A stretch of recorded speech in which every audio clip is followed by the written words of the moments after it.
Alright guys, we are back with some more Monster Energy Supercross 25. Today we have a DLC to show you. This would be the part 1 to the two-stroke bike pack. We get 5 different bikes here. I want to show you the setup I have for each one. The Chevy Trucks Kawasaki is one of the best ones in my opinion. And yeah, so we're going to go over that. There's a lot of stuff to talk about because this DLC came out in a very, very broken state, and then I want to talk about the bikes, but Milestone was pretty fast to get a patch out and fix it. Also, at the very end of the video, if you want, there will be a decent amount of gameplay without me talking over it, if you just want to hear the bike. So let's jump into it and check it out. Okay, so first up, I want to go over the KX250. I believe this would be the first time we've had the KX250 in any Milestone game. Now, correct me if I'm wrong, but I believe we did get the KX125 in an MXGP game. I don't remember which one, but I do believe we have seen the KX125, but not the KX250. So, really cool to see it in the game, see something a little bit different, because we have had two strokes in a majority of the Supercross games. I believe Supercross 3 would have been the first time we got a two-stroke, but it was at 1986 CR250 replica. So that would have been the first time, and then they started releasing the bike packs. And now, most of the time they are a DLC, but then in Supercross 4, I believe, and maybe 5, they were just in the base game. Now they've decided to go back and take them away from the base game and make them DLC again. Now, this part 1 was, I believe, $5. So you would have to assume the entire bike pack will be $10. So probably would be better if you want the DLC to get the season pass. But I don't know. I don't have the season pass because I'm kind of picking and choosing what I want, and so it's not really a big deal to me. But yeah, $5 for part 1. $5 for part 2. We don't know what the second bike's part 2 will be. You would have to assume probably the KTM, maybe 125, maybe the Husky 125 250, or the Gas 125 250. Probably the Suzuki RM 125 or 250. Maybe they have a weird bike in there. I don't know, but overall the bikes were fun. They were actually fun. I mean, they're, in my opinion, they should be very equal and comparable to, for the 125, the 250 4-stroke, and for the 252 stroke, the 450. In my opinion, they're probably virtually the same, but they felt good. The 125 felt quite a bit different. You'll see that at the very end of the video, but yeah, the bikes felt good. They sounded okay. I know people are going to complain about the bike sounds, but each two-stroke here has a little bit of a different sound to it, with the better ones, in my opinion, being the KX250, maybe the KTM. I know you can't really hear them now, but again, at the very end of the video, if you just want to hear the bike sounds, I don't talk over it. Skip ahead to that part. So, one thing I do want to talk about, there are some good stuff about this DLC, and we'll talk about it in a little bit, but there's 2 things I want to talk about that are kind of a problem.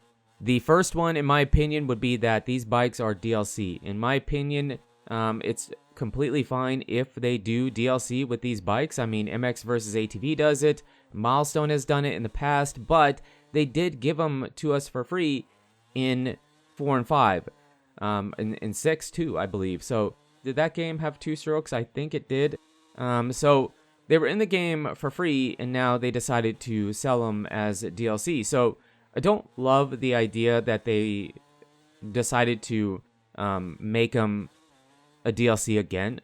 It isn't a big deal, and I support DLC and would even support this if they wouldn't have been free in the first place. So that's kind of a problem. Not a big deal, but it does kind of suck. And I know games have to make money. I mean, that's the point, right? So I don't have a problem with it. It just sucks the way it's been done in the past, and then now going back to the way it was in the beginning. It's really weird, but whatever. It's whatever. The second thing that would be a problem would be that these bikes released in a completely broken state, not in a good way. You know, sometimes something can be broken, but because it's so good, these bikes were so bad. They all had the same bike model. It was like a KX 254 stroke or 454 stroke, I don't know.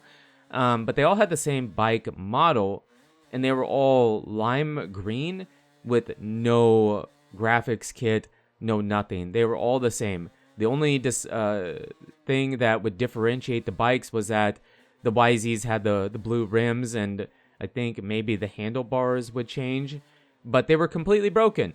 You could use them, but the physics were really weird on those bikes when they came out. And Milestone, thankfully, was quick to get a patch out to fix it. I believe it was within basically a day. So awesome for Milestone to do that. But I mean, that would be the bare minimum. I don't know how that was ever a problem, right? I can't believe those bikes, you know, somebody wouldn't have tested them in a current build of the game to make sure they were working.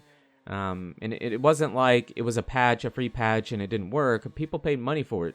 The good thing is that, again, Milestone was quick to fix it. But yeah, I don't know. It just, maybe I have a screenshot for you. I should have recorded. I was going to record it for a video, but I didn't know what to say. It was just, I don't know. I really didn't even know what to say because I was so surprised that they would come out in such a bad state, you know, not a finished state. So it just surprises me that nobody at Milestone would have tested that to make sure that, hey, the current build. Now, maybe, you know, in my opinion, I don't know, but I wonder if maybe the patch to, you know, to update the tracks and whatnot that we got a couple weeks ago, maybe that was a problem and what caused the issue, and they just didn't, you know, realize it. I don't know, but at some point they had to have worked in the game because they had screenshots and whatnot. Also, I'm curious if